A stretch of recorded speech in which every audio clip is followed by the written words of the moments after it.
secondo me il Napoli è abbastanza competitivo in Champions. Ripeto, mi gratto mentre parlo, però diciamo che è vero che questo è il primo anno che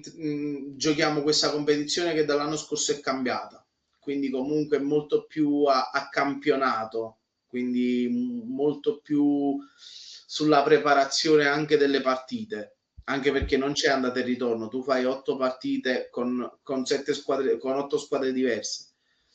Però il Napoli, secondo me, ci possiamo divertire quest'anno in Champions, perché comunque alla fine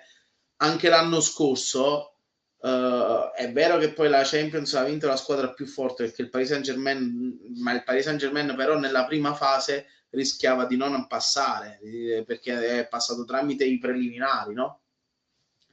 Quindi non vedo una squadra così forte, diciamo, da dire, oppure 8 squadre, a dire il Napoli non può passare, non può arrivare agli ottavi o ai quarti, per esempio.